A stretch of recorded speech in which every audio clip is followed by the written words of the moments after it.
eu já não pude suportar. Senti saudades do meu lar. Orei a Deus em aflição. A Ele abri meu coração. Foi quando alguém tocou em mim e ouvi Jesus dizer assim: é só um pouco mais, um pouquinho mais, logo irei aí te buscar. Amor real, há um rio de paz, há um céu que Deus chamou de lar.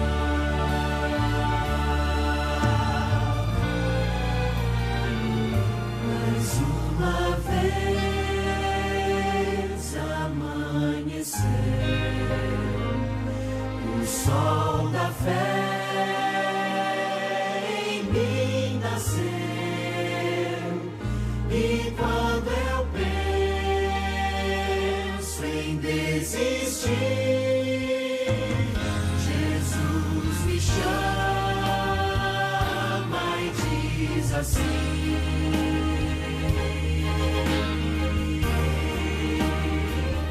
é só um pouco mais, um pouquinho mais, logo irei aí te buscar.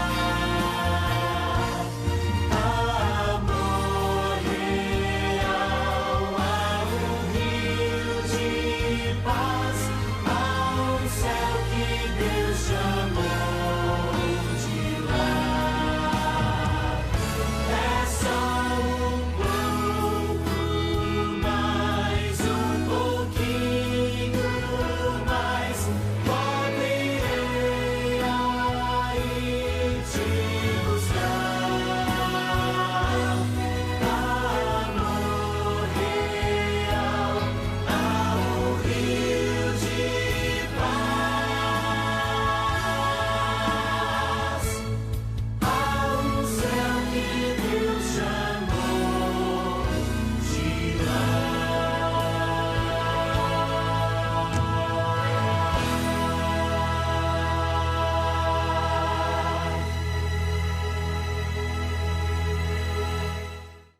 Juízes capítulo 6. Nós vamos ler então do verso 11 até o verso 16. Acompanhe comigo então a leitura deste texto. Então veio o anjo do Senhor e assentou-se debaixo do carvalho que está em Ofra, que pertencia a Joás, abiezita. E Gideão, seu filho, estava malhando trigo no lagar para pôr a salvo dos midianitas. Então o anjo do Senhor lhe apareceu e lhe disse: o Senhor é contigo, homem valente. Respondeu-lhe Gideão: ai, Senhor meu, se o Senhor é conosco, por que nos sobreveio tudo isso? E que é feito de todas as suas maravilhas que nossos pais nos contaram, dizendo: não nos fez o Senhor subir do Egito? Porém, agora, o Senhor nos desamparou e nos entregou nas mãos dos midianitas.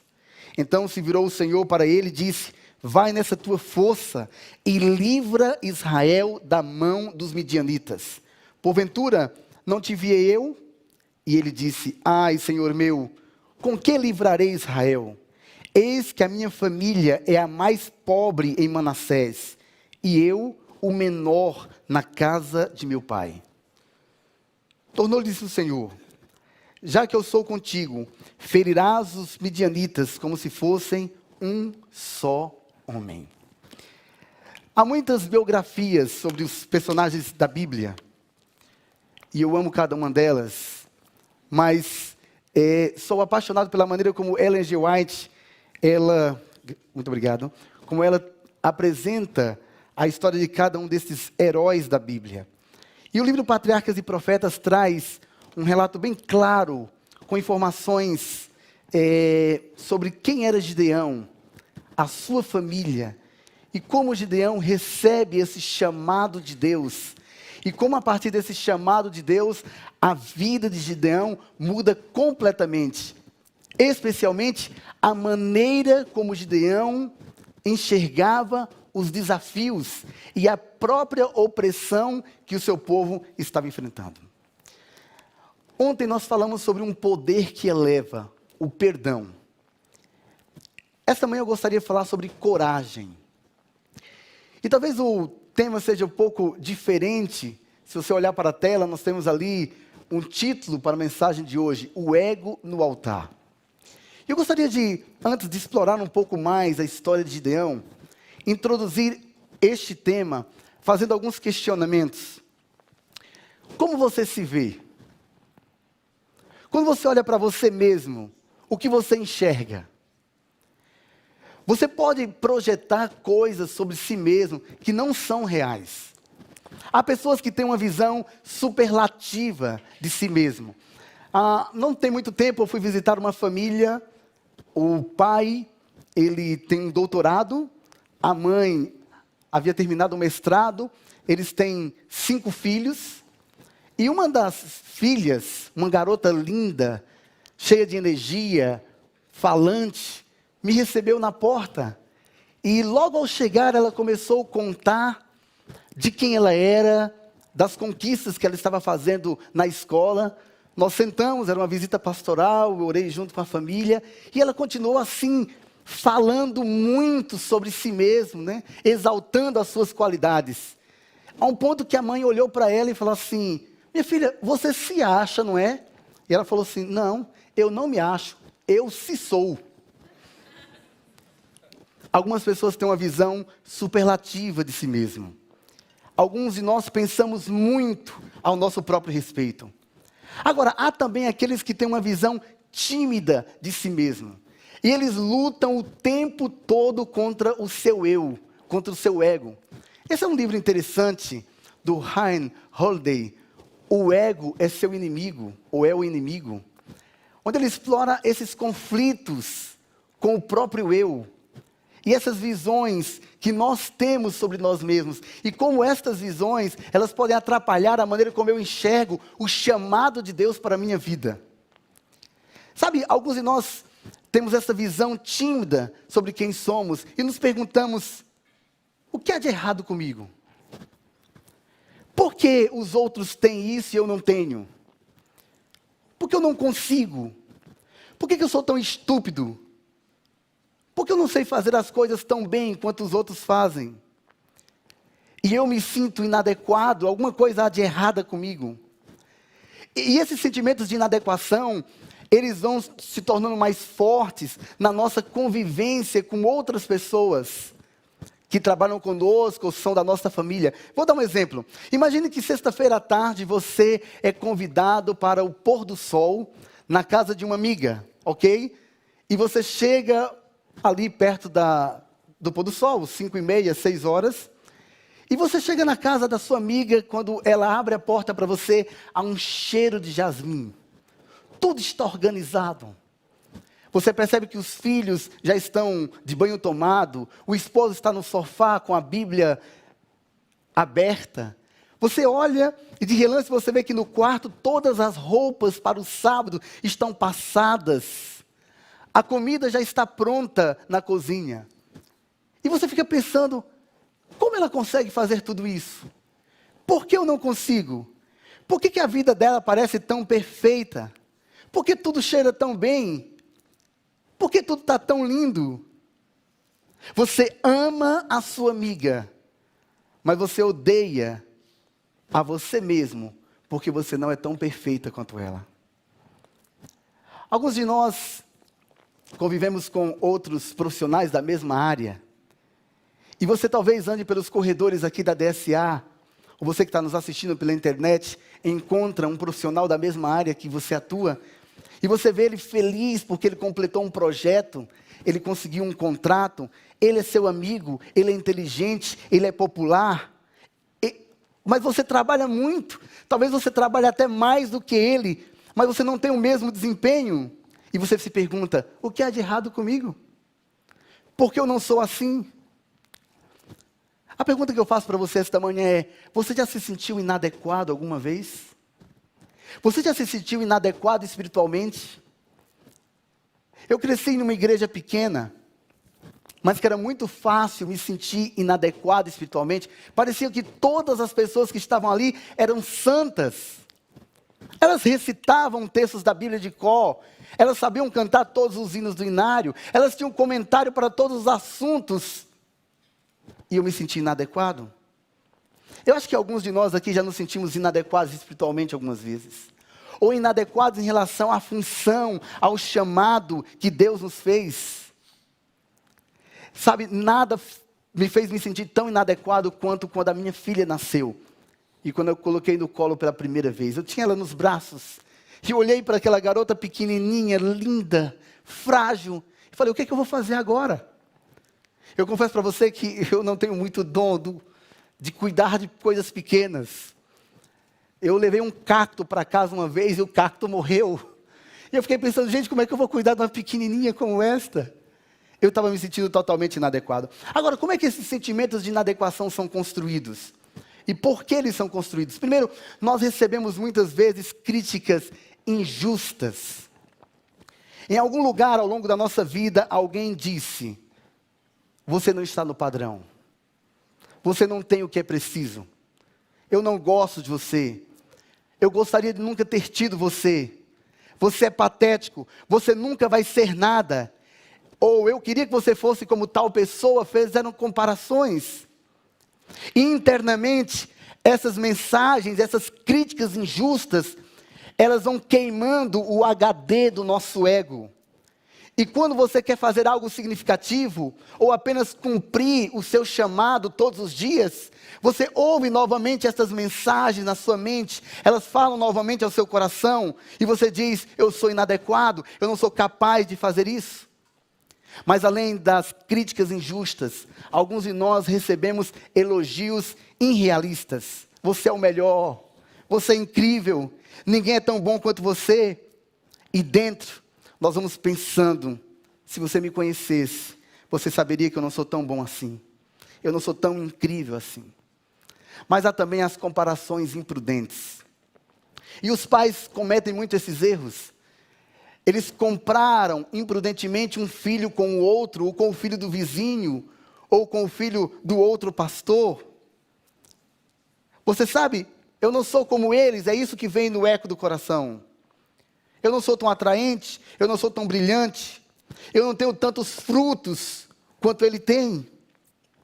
Recentemente um estudo feito mostrou que as redes sociais são hoje o maior potencial para construir sentimentos de inadequação, porque você coloca uma foto, mas os seus amigos também estão colocando fotos nas redes sociais, e parece que a comida da casa deles é mais gostosa, a grama do jardim deles é mais verde, a vida deles parece perfeita, e você olha para a sua própria vida e diz, por que minha vida não é tão perfeita assim? Por que eu me sinto desta maneira? E você tem que lidar com esse sentimento de inadequação. Sabe, eu consigo enxergar esse mesmo sentimento de inadequação na história de Gideão. Porque agora o anjo chega para Gideão e diz, homem valente. E nós conhecemos o texto bíblico. Nós sabemos que os amalequitas e os midianitas estavam atacando Israel, estavam oprimindo o povo, roubando a sua colheita. E de alguma maneira, Gideão encontrou um caminho para não perder o pouco que ele tinha. E ele pegou o seu cereal e foi malhar o cereal no lagar de uvas. O lugar certo para fazer isso era na eira. Eu sou do interior e conheço muito bem essa ideia da eira. Você tem ali um espaço grande onde se coloca todo o cereal, feijão, milho, trigo, cevada, e vem alguns trabalhadores com vara nas mãos e batem aquele feijão. E ali o vento leva a palha e fica somente o grão. Só que ele não estava malhando trigo no lugar certo, na eira. Ele estava escondido. Ele estava talvez numa caverna, num lagar de uvas. Ele estava num lugar que era próprio para o tratamento da uva. E agora ele estava ali escondido, malhando trigo. Eu imagino que ele estava fazendo um trabalho muito mais duro do que realmente o trabalho necessário. Ele precisava manter a sua família. Gideão é aqui caracterizado como um homem trabalhador, dedicado, mas com um forte sentimento de inadequação. Eu imagino que o Gideão era perfeccionista. Ele sabia o que era necessário. Mas agora ele estava lidando com o seu senso de inadequação. Ellen G. White diz que ele tinha um forte senso de incapacidade. Ele olhava para si mesmo e não conseguia ver o valor. E por essa razão ele responde: Senhor, eu sou menor na casa do meu pai, como eu posso livrar a Israel? Mas o anjo olha para Gideão e diz: Gideão, homem valente. E eu fico imaginando Gideão ouvindo do anjo, homem valente, olhando para um lado, olhando para o outro, dizendo assim: não é comigo que ele está falando. Sabe, pessoas que têm um forte sentimento de inadequação, elas não gostam de elogios. Não é que elas não gostam, elas não se sentem bem com elogios. Quando elas são elogiadas, isso machuca o coração delas. Elas perdem a estabilidade. Elas ficam instáveis, porque elas não estão acostumadas a serem elogiadas. Porque por dentro, embora do lado de fora alguém esteja fazendo um elogio, por dentro elas se sentem totalmente inadequadas. E assim estava se sentindo Gideão. Ele ouviu do anjo, homem valente. Mas ele olhou para si mesmo e disse: eu não sou um homem valente, eu sou medroso. Olha onde eu estou. Eu deveria estar na eira, malhando trigo, e estou aqui escondido no lagar, porque eu estou com medo dos midianitas. Havia um forte sentimento de incapacidade. Você conhece a história de Gideão? Você sabe que finalmente ele venceu. Mas ele precisou mudar a visão que ele tinha sobre si mesmo para vencer. E esse é o relato de Juízes 6, que nós lemos no início do tema desta manhã. Agora, o que nós precisamos aprender com a história de Gideão e aplicar para as nossas próprias lutas com o nosso sentimento de inadequação? Primeiro, nós precisamos aprender que a visão que Deus tem sobre nós é diferente da visão que nós temos sobre nós mesmos. Deus viu em Gideão algo que Gideão não conseguia ver em si mesmo. Homem valente. E é interessante que Ellen White, comentando sobre Gideão, em Patriarcas e Profetas, ela diz que por muitos dias, enquanto cuidava dos seus afazeres, Gideão pensava em uma maneira de libertar o povo. Gideão tinha as expectativas fortes. Ele acreditava no cuidado de Deus. Ele entendia que Deus poderia fazer um milagre e derrotar aqueles povos que estavam oprimindo a Israel. Ele pensava sobre isso, mas ele não se via capaz de liderar esta batalha contra os midianitas. Mas Deus tem uma visão diferente sobre nós, daquela que nós temos sobre nós mesmos. Você pode se achar incapaz. Talvez você esteja em um cargo de confiança da igreja para toda a América do Sul. E você olha para você mesmo e você diz: como é que eu cheguei até aqui? Eu me sinto totalmente inadequado. Eu me sento ao lado de homens experientes. E como eu estou aqui? Que responsabilidade tremenda Deus colocou na minha mão. Eu adoro a maneira como a Bíblia nos encoraja a prosseguir. Eu gosto da maneira como Efésios capítulo 2, verso 10 fala: nós somos criaturas de Deus. Sabe, amigos, nós não estamos perdidos. Nós não estamos sozinhos. Nós somos esta obra-prima de Deus. Deus nos criou novamente em Cristo. E Ele nos criou para coisas grandes. Eu não consigo olhar para a experiência dos homens e mulheres da Bíblia e ver um Deus pensando em coisas pequenas. Eu vejo um Deus pensando em fazer coisas grandiosas, mesmo através daqueles que muitas vezes se sentem inadequados. Por exemplo, quando todos olharam com preconceito para Raabe, apenas uma prostituta para a visão de alguns, Deus viu uma mulher disposta a viver pelo Evangelho. E Davi? o pequenininho pastor, Deus enxergou um rei. Sabe, Deus colocou muito mais em mim e em você do que nós imaginamos. A visão que Deus tem sobre mim e sobre você é muito maior. E ela é diferente daquela visão que nós temos sobre nós mesmos. Mas há uma segunda verdade. Deus te deu mais do que você pensa. Vamos voltar ao capítulo 6, verso 14. Então se virou o Senhor para ele e disse: vai nessa tua força e livre Israel da mão dos midianitas. Vai nessa tua força. Como assim, Senhor? Agora há pouco o Senhor me disse que eu sou homem valente. E eu me sinto inadequado, eu sou medroso. Mas, Senhor, eu sou o menor na casa do meu pai.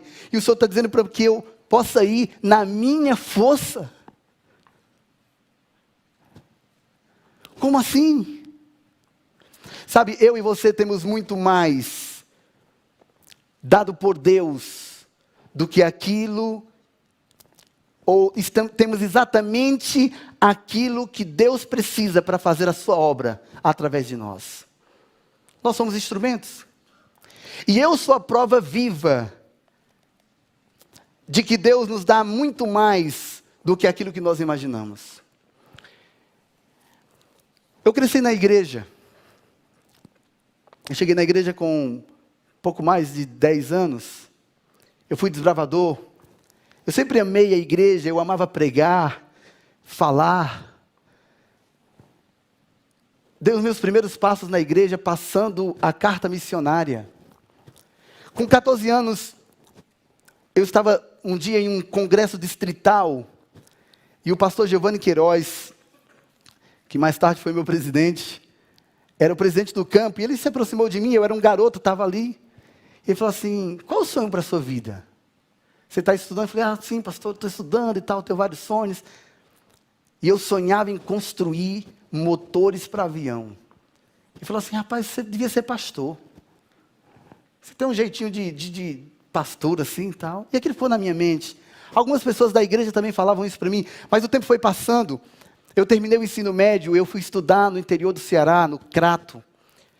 E o meu sonho era construir motores para aviões. E eu estava focado nisso, eu gostava de matemática, de cálculo.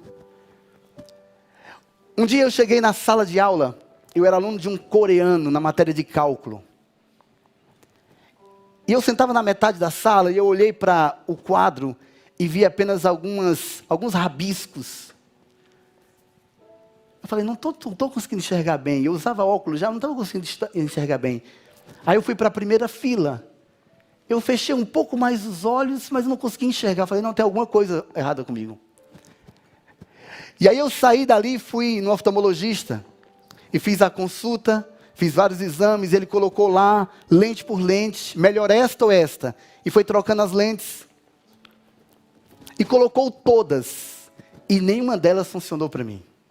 Fez alguns exames, me chamou na sala e falou assim: Herbert, você é muito jovem.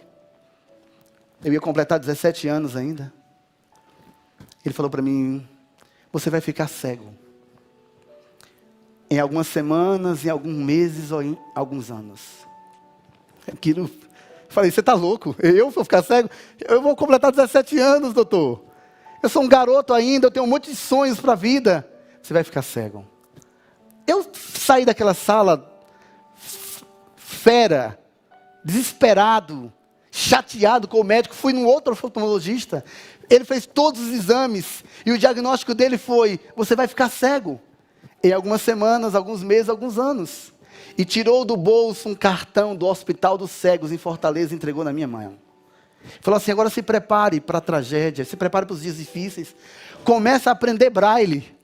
Agora imagina um garoto de 16 para 17 anos, ouvindo do médico que ia ficar cego e que tinha que começar a aprender braille. Eu saí desesperado daquele consultório. Eu voltei para a universidade. Deixei os portões da universidade para trás. Me despedi dos meus colegas, dos meus professores. Encerrei o curso. E eu ia voltando para a casa de um colega.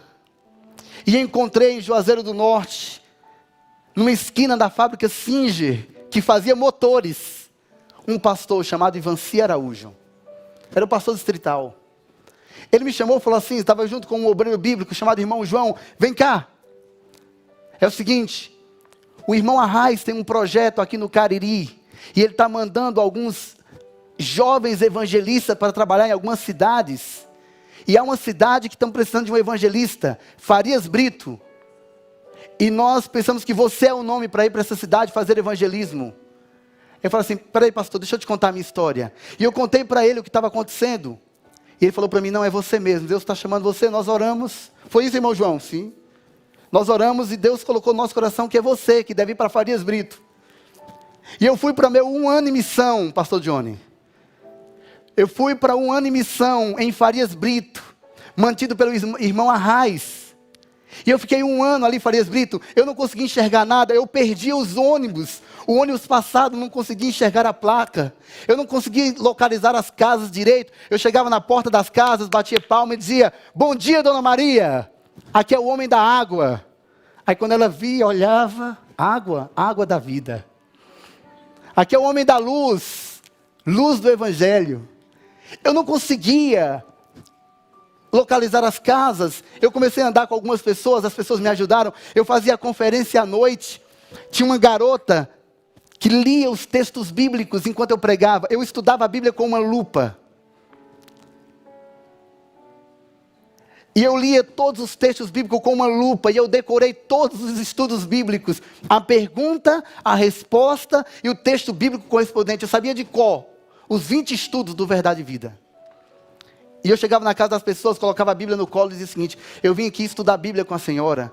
E ela dizia, mas eu não pedi para ninguém vir estudar a Bíblia comigo, mas você também não pediu para Jesus morrer por você na cruz e ele morreu. É o mínimo que você pode fazer? É abrir o seu coração para conhecê-lo?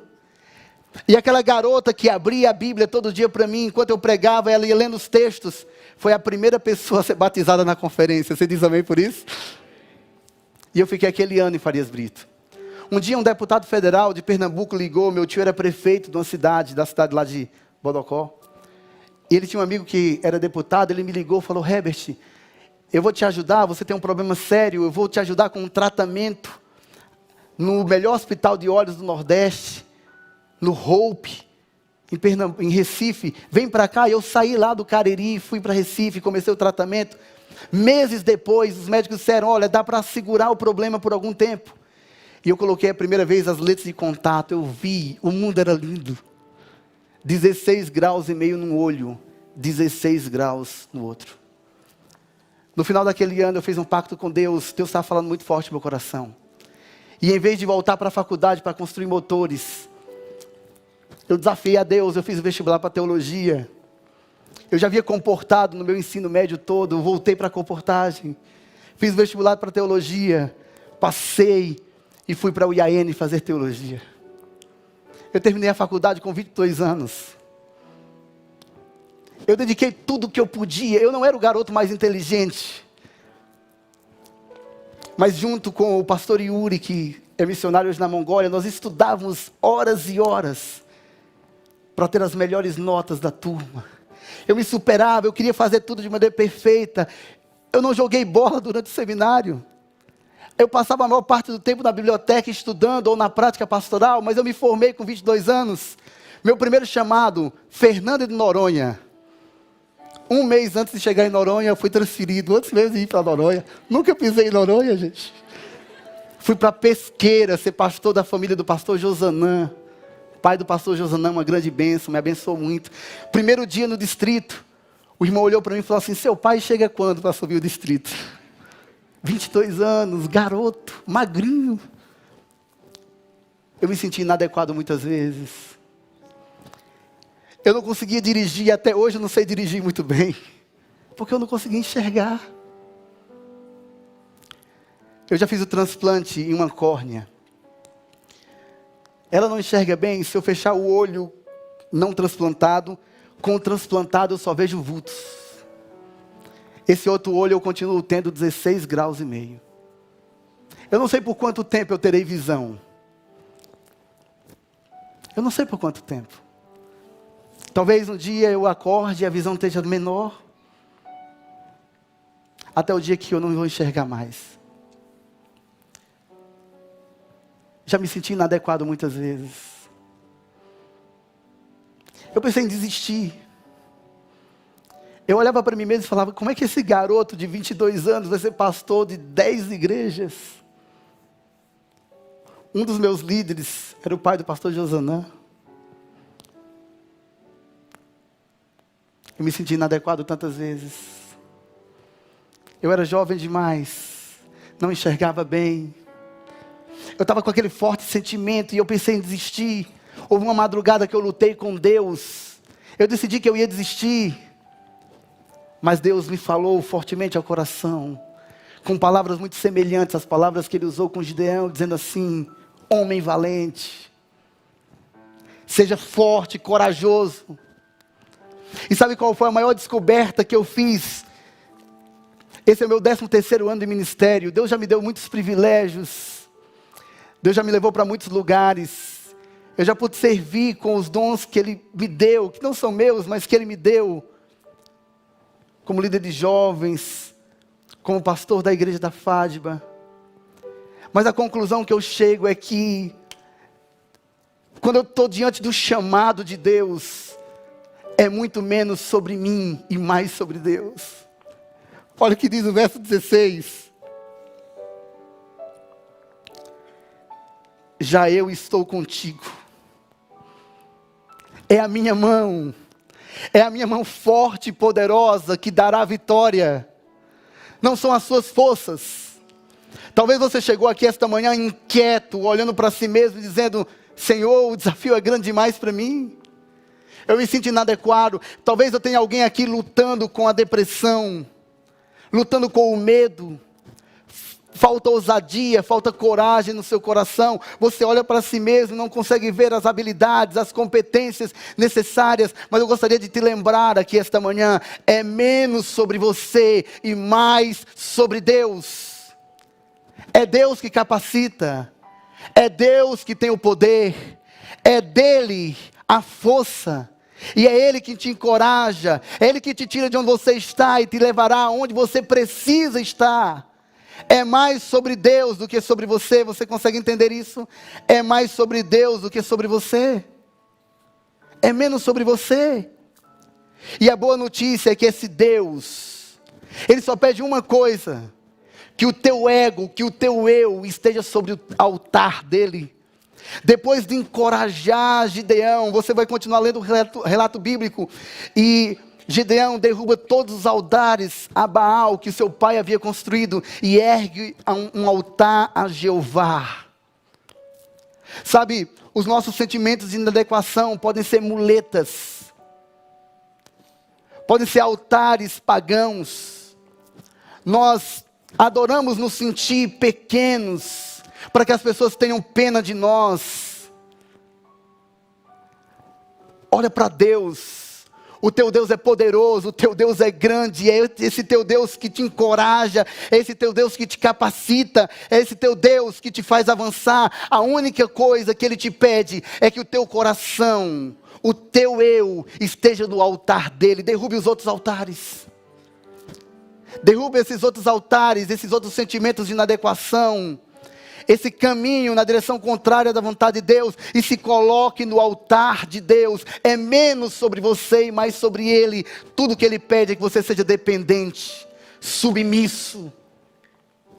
Talvez você esteja numa posição de liderança na América do Sul, ou você servindo em um dos departamentos da DCA.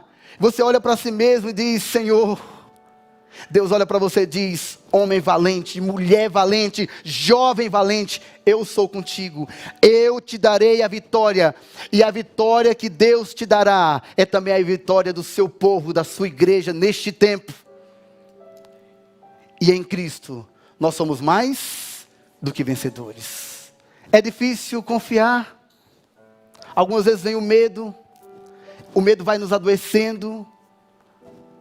O medo vai nos tornando mais tímidos. É difícil ser ousado. Talvez você está vivendo um momento mais difícil da sua vida. A dor no seu coração. As noites parecem mais escuras para você. Você está enfrentando uma depressão terrível. E você olha e fala assim: eu estou me sentindo totalmente inadequado. Parece que todo mundo é perfeito. que todo mundo está sendo abençoado, mas eu estou sozinho. Eu quero que você se apegue ao poder de Deus esta manhã. Você nunca esteve só e você nunca estará só. Deus é contigo e Deus te dará a vitória. Eu pedi para que a Vanessa cantasse uma canção que fala fortemente ao meu coração. Essa canção não fala sobre quem eu sou, mas fala sobre quem Deus é. E essa canção nos convida a confiar neste Deus, a entregar todos os sentimentos de inadequação que nós temos a este Deus Todo-Poderoso, a olhar de uma forma corajosa para os desafios, porque Deus é fiel, Deus é constante, Deus é poderoso. Enquanto você ouve esta canção, se de alguma maneira, em algum momento, você já se sentiu inadequado, ou se exatamente agora você está se sentindo assim, falta coragem no seu coração, falta ousadia, há muita timidez, há um sentimento de dor. Eu gostaria que ao ouvir essa canção, se ela falar ao teu coração, que você se levante onde você está, dizendo: Deus, eu sou medroso, eu sou tímido, eu me sinto inapropriado, eu tenho um senso de incapacidade muito forte, mas eu quero me colocar no teu altar, eu quero colocar o meu eu diante de ti, para que o Senhor eleve a minha vida, para que o Senhor derrame poder, me dê coragem, e que a tua mão forte prevaleça na minha história, em nome de Jesus. Enquanto você ouve esta canção, desde a primeira nota tocada, se você sente que você precisa atender esse apelo esta manhã, eu gostaria que você se levantasse onde você está, para nós orarmos juntos ao final, entregando nossa vida e nosso coração a Deus.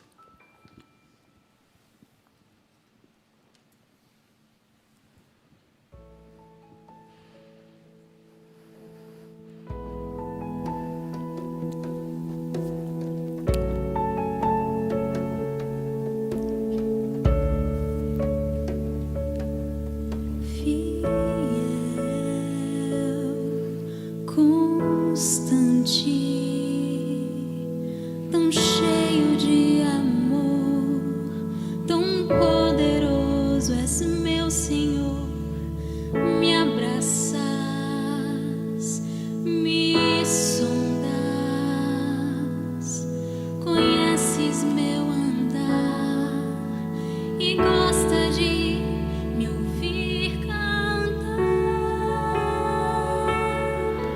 Eu sei que estás comigo, eu sei que estás comigo, eu sei que não me deixas sozinho em meio às lutas. Eu sei e sinto agora, está escrito em meu coração, que tu és Deus, minha salvação.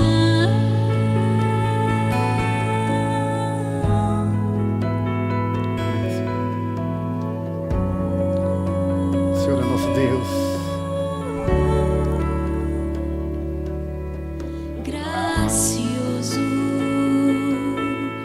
bondoso, misericordioso Deus, tu és maravilhoso. Me abraças, me sondas, conheces meu andar e gosta de me ouvir cantar. Eu sei que estás comigo, eu sei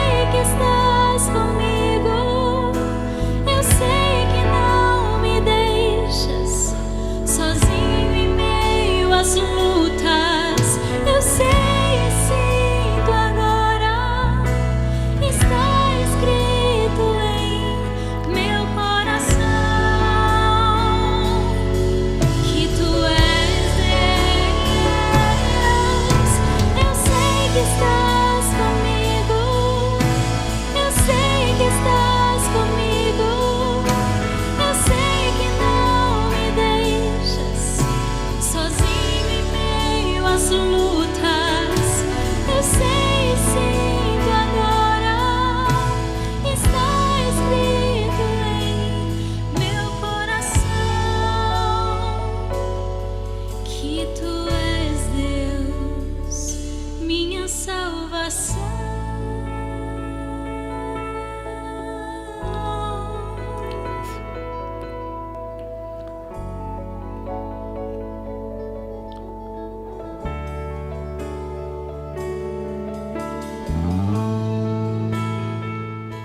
Querido Pai Celestial, só o Senhor conhece o nosso coração. Só o Senhor conhece como nós estamos nos sentindo agora. Nós temos lutado contra os nossos sentimentos de inadequação o tempo todo. Mas muitas vezes eles parecem mais fortes do que nós. Muitas vezes, Senhor, nós tentamos consertar isso sendo perfeccionistas.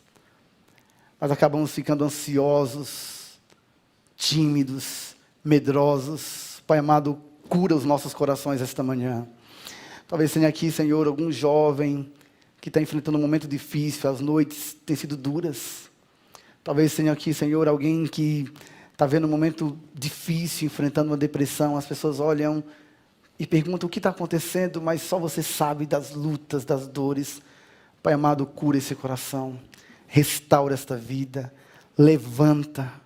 Pai, se altares precisam ser destruídos, que o Senhor nos mostre claramente quais são esses altares, que tudo aquilo que está nos afastando de Ti, que não nos coloca em uma atitude de submissão, de entrega, de dependência, que todos esses altares sejam derrubados, ó Pai, e que o nosso coração esteja no Teu altar, que o nosso ego esteja submisso a quem Tu és, que ele seja dependente de Ti. Nós confiamos em Ti, ó Pai, porque Tu és o Deus da nossa vida. Talvez tenha alguém que está nos assistindo pela internet, está vivendo talvez o momento mais difícil da sua vida, uma luta tremenda contra o seu próprio coração. Senhor, o alcança nesta hora, com a Tua mão protetora, salvadora. Restaura, Senhor, transforma, cura, sara. E a todos nós, Senhor, continua fortalecendo a nossa caminhada. Encoraja-nos diante dos tempos difíceis que nós estamos vivendo, a nos mantermos fiéis a Ti e vivendo no centro da Tua vontade. Esta é a nossa oração, em nome de Jesus. Amém. O Senhor é quem vai diante de Ti, Ele será contigo, não te deixará e não te desamparará. Por isso não temas e nem te espantes.